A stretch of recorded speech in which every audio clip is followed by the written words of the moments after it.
Hi, I'm Kath St. Laurent, and I'll be presenting Qatar's slick goal for business, politics, and sport. The objectives for this presentation are the introduction, FIFA and World Cup history, bidding criteria, business and political gains, business ethics, and the conclusion. On the 2nd of December 2010, FIFA awarded the hosting rights for the 2022 World Cup to the small natural gas-rich nation of Qatar, an honor never before bestowed upon a Middle Eastern country. But how did a country with little to no infrastructure in place to support the world's most prestigious soccer event get chosen over other countries seemingly more qualified? In this presentation, I will explore the controversial decision from a local, national, and global business and political perspective. First, I'll present a brief history of how FIFA and the World Cup came to be. I'll also talk about what criteria is needed to host the World Cup and how Qatar, Australia, and the USA matched up against these. Next, I'll examine the business and political gains hosting a World Cup can generate in local, national, and international areas for both the host nation and for FIFA. Finally, I'll look at whether or not the political and financial benefits of Qatar hosting the World Cup should result in turning a blind ethical eye, so to speak, toward the alleged corruption and dishonesty within FIFA for the 2022 World Cup. The Fédération Internationale de Football Association, better known as FIFA, was founded in 1904 in Paris as an administrative organization that would assist with the development of association football, or soccer as it's better known here, on an international level. FIFA's founding president, Jules Rimet, for whom the trophy for the FIFA World Cup is named, envisioned an international soccer competition based on the principles of reinforcing the ideals of a permanent and real peace that involved all of its member national associations, such as the Football Association in England, the French Football Federation, and the Royal Belgian Football Association, to name a few. Indeed, even today, FIFA's slogan is "For the game, for the world." Rimet's vision of international peace through soccer was set in motion with the first World Cup competition held in 1930 in Montevideo, Uruguay. Although the majority of participating countries were from Europe, the decision to host the inaugural World Cup in South America was based on Uruguay's exceptional performance and gold medal wins in soccer at both the 1924 Paris and the 1928 Amsterdam Olympics. Riding the coattails of the Olympic Games' reputation for instilling peace through sport was a smart political thinking on FIFA's part and helped to generate support from its member associations. In the early days of the FIFA World Cup, international travel was done via ship, and it could take up to 3 months to get from South America to Europe, depending on where the competition was held. Because of this, FIFA's initial intent was to alternate the World Cup between Europe and the Americas. The 1934 and 1938 World Cups, however, were both held in Europe. The decision to hold the second of these in France was disputed, as the American countries were of the understanding that the location would alternate between the two continents. As a result, both Argentina and Uruguay boycotted the 1938 FIFA World Cup. The World Cup competition was not held during the 1940s due to a small international conflict called World War II. It resumed again in 1958, though, and so to avoid future boycotts, FIFA returned to its initial rotation of holding the competition between Europe and the Americas. This pattern held true until the 2002 and 2010 World Cup competitions, which were held in Asia and Africa, respectively. The other big change was that these two locations were determined by the FIFA Executive Committee after initiating a bidding process. The winner was determined using an exhaustive ballot system of voting, meaning that the voting kept happening until an undisputed winner was found. FIFA still aims to promote peace and education, cultural, and humanitarian values through soccer. Its selection criteria for determining a host nation has evolved quite drastically, though. From simply choosing a country based on how well it placed in the Olympics, FIFA now sends out an invitation to bid to its member associations, in which it lists its selection criteria. The invitation states specifically, at this stage of the bidding process, FIFA would like to emphasize that the infrastructure and facilities in the host country must be of the highest quality. Approximately 12 stadiums with minimum capacities of between 4,000 for group matches and 80,000 for the opening match and final are required. Not only that, but FIFA also stipulates that the host country have the very highest standards of TV broadcasting, information, and telecommunications technology.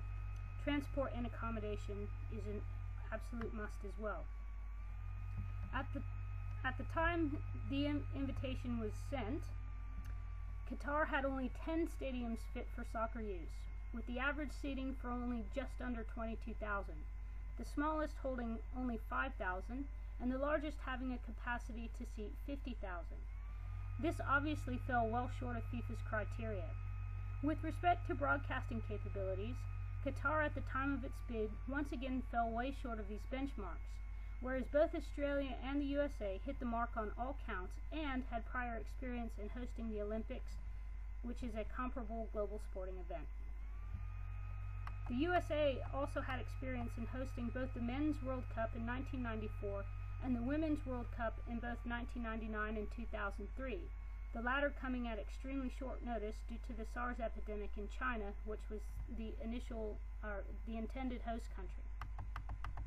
To add a further disadvantage for Qatar, not only did their existing soccer infrastructure not meet the bidding criteria, other concerns about hosting the world's biggest soccer event in the Middle Eastern country soon came to light. The FIFA World Cup is traditionally held during the months of June and July, the off-season for professional soccer in most countries. For Qatar, designated a subtropical, dry, hot desert climate, temperatures can reach well above 40 degrees Celsius during these months.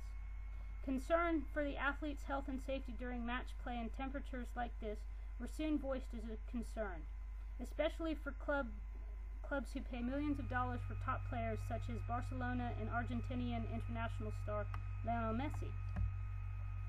The same extreme summer heat concerns cannot be said for the USA, as there are suitable venues in cooler climates, as proven during the 1994, 1999, and 2003 World Cups. Should Australia have been chosen to host the World Cup, it would have done so during its winter.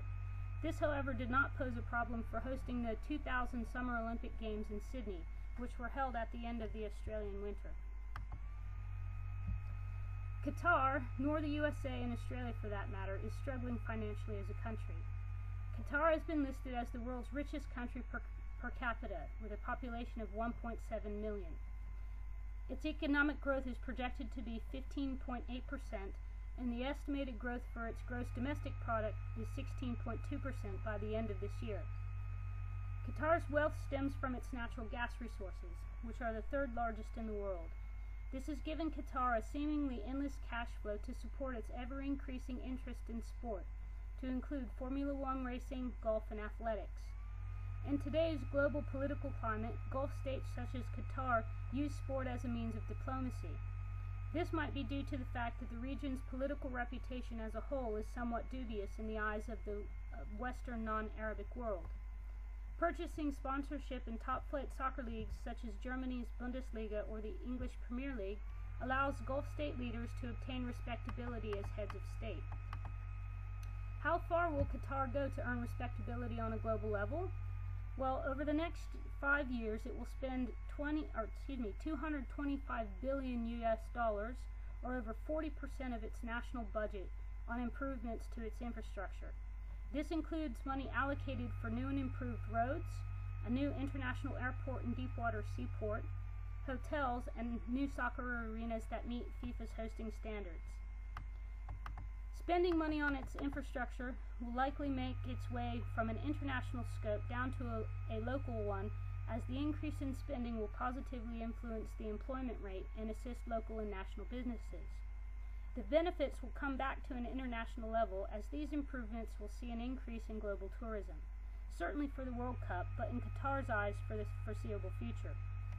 As far as looking at this from a national perspective, One can argue that the estimated $65 billion Qatar is spending on its preparation specifically for the World Cup can be invested in other areas of its infrastructure with a greater return for the general public.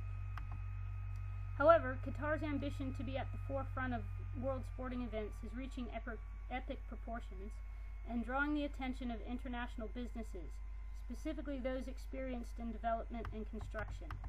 For example, Mercury Engineering, an Irish mechanical and electrical engineering company, developed the zero-emission cooling system built for the Doha 2022 Showcase Stadium, which was shown to FIFA executives.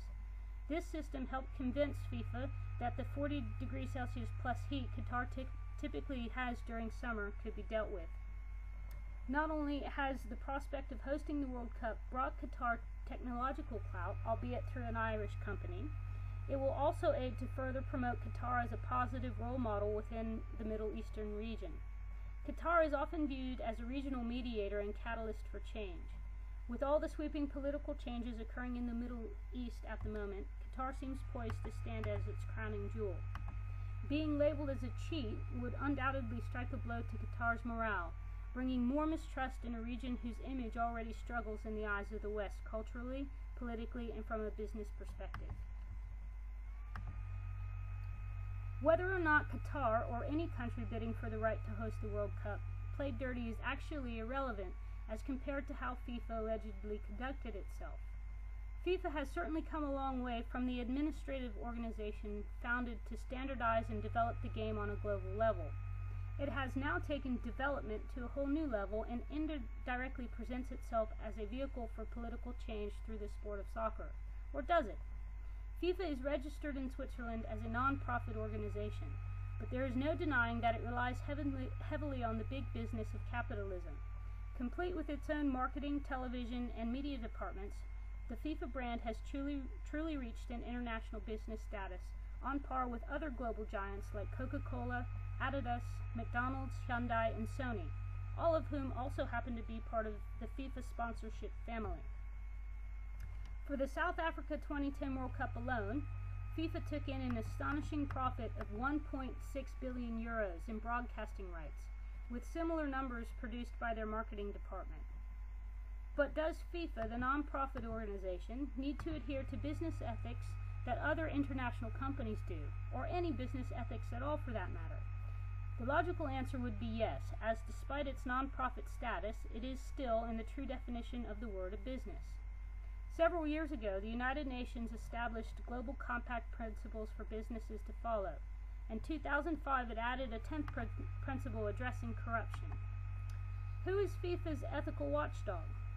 Is it done from within?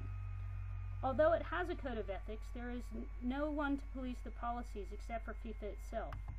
This violates the first rule in ethical business practices, honest handling of actual or apparent conflicts of interest. While FIFA has a code of ethics, or rules to work by, rules are most influential when they cause people to behave differently than they would have if no rules were present. It is fair to say that the accusations of a breach in ethical business conduct thrown at FIFA over the decision to allow Qatar to host the 2022 World Cup casts a shadow on the value of its own business ethics policies.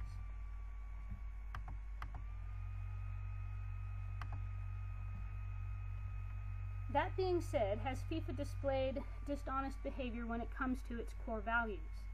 I say no, as FIFA is still holding true to the principle of its World Cup Founding Fathers Charter, to instill and reinforce the ideals of a permanent and real peace through soccer on an international level. No matter where the tournament is held, there is arguably an atmosphere of harmony during each game, even when Argentina play England. Although FIFA's own investigation into foul play within its ranks named 2 of its own guilty of unethical practices, this does not mean that FIFA's code of ethics should be tossed out. Rules have and will continue to provide guidelines for conduct. Perhaps a better question would be, should the process of deciding a World Cup be reviewed? That answer is more likely yes. As for Qatar, the lapse in ethical values for buying respectability is of course a concern.